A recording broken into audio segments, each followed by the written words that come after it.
भगवान श्री राम लीला करते हुए वही पहुंच गए। शिव जी जहां जा रहे थे उसी मार्ग में प्रभु की लीला प्रकट हो गई।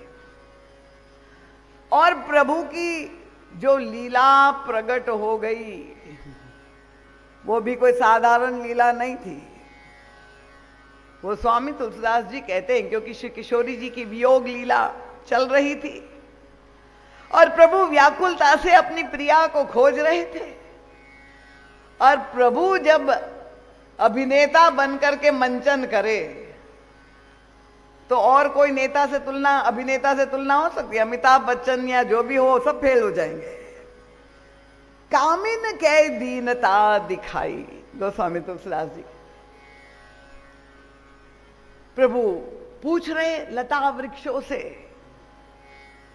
कि कहीं मेरी सीते सीते रुदन करते हुए, जहां तहां सबसे पूछ रहे कहां किसी मेरी प्रिया को देखा। अब भगवान शंकर ने उस दिव्य प्रभु की अलौकिक झांकी का दर्शन करके इतने भाव विभोर हो गए कि जय सच्चिदानंद करके दंडवत प्रणाम किया। बस ये सती जी जो प्रभु के पीछे, शिव जी के पीछे चली जा रही थी, उनकी बुद्धि यहां पर हावी हो गई। क्योंकि मैंने कहा बुद्धि तो कार्य कारण भाव से समझने की अभ्यस्त है। तो जहां तक संसार में तो वो करे वो ठीक है, पर ईश्वर के संदर्भ में जब हम बुद्धि के द्वारा कुछ कहते हैं तो वो तो सब आरोपित ही होगा ना। ये तो हमारी कल्पना है, ये हमारी मान्यता है, दावे से तो हम कुछ नहीं कह सकते।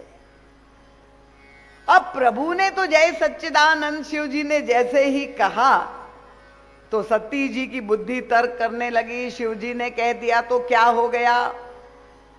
क्या उनमें सत का कोई लक्षण है? जब स्वर्ण मृग के पीछे दौड़ पड़े तो ये सत का कहां लक्षण है?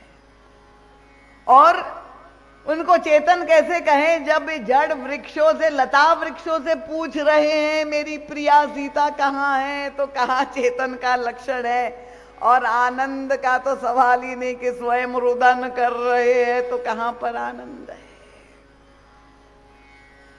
तो सती जी की ये बुद्धि की तार्किकता के कारण उनके जीवन में भटकाव आ गया और उसके कारण उनको कितना अधिक कष्ट भोगना पड़ा। तो जब व्यक्ति, अब देखिए मनुष्य के सामने कितनी बड़ी समस्या है। जब हम कथा सुनने बैठे तो हम बुद्धि से सुने कि हृदय में विश्वास रख के सुने, और बुद्धि का प्रयोग ना करे तो कथा समझ में नहीं आएगी, और केवल बुद्धि का प्रयोग करे तो वो कथा हमारे हृदय में उतरेगी नहीं। परम पूज्य महाराज जी कहते हैं कि दोनों की आवश्यकता है। अगर श्रोता कथा सुनते समय हृदय में बैठ करके सुनेगा तब तो उसको रसानुभूति होगी। वक्ता बोलते समय बुद्धि में बैठ के बोले और श्रोता श्रवण करते समय हृदय में बैठ करके ग्रहण करे, तब तो वो कथा का रस अपने हृदय में प्राप्त कर लेगा। पर कई श्रोता ऐसे होते बुद्धिमान, मुझे जो अपने को परम बुद्धिमान समझते हैं। एक श्रोता परम पूज्य महाराज श्री के पास आए।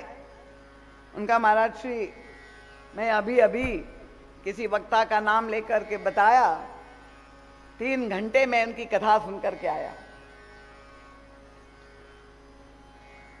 महाराज श्री ने पूछा, अच्छा कैसी लगी कथा, क्या सुना? कहा महाराज जी मैं क्या बताऊं, मैंने देखा पूरी कथा में वक्ता ने 31 बार व्याकरण की गलती करी है। महाराज जी ने कहा इससे अच्छा तो ये होता कि तुम कथा सुनने नहीं जाते, रविवार की संध्या का आनंद लेते।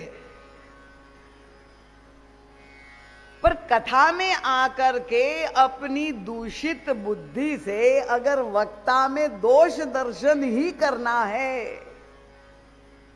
तब तो आप कथा के उद्देश्य से आपने तो खोया ही खोया, समय भी खोया। इससे तो अच्छा आप मनोरंजन करते।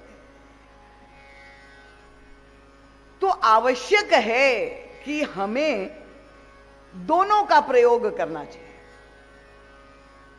बुद्धि का भी प्रयोग करना चाहिए और विश्वास भी अंतःकरण में होना चाहिए। तो प्रश्न ये है, महाराज श्री कहते हैं दोनों का अतिरेक बुरा है। केवल विश्वासी होना ये भी खतरे से खाली नहीं होगा। अगर बुद्धि का प्रयोग कहेंगे बुद्धि समस्या करती है उत्पन्न, तो चलो हम बुद्धि का प्रयोग ही नहीं करते, केवल विश्वास रखेंगे, तो भी आपके जीवन में बहुत बड़ा संकट आएगा। केवल विश्वास रखेंगे और केवल बुद्धि का प्रयोग करेंगे तो भी संकट आएगा। और मानस में ही आपको देखिए ये सारी कथाएं, क्योंकि आप जानते हैं, तो हम आपके सामने केवल सूत्रों में वो प्रसंग रख करके समझा रहे हैं।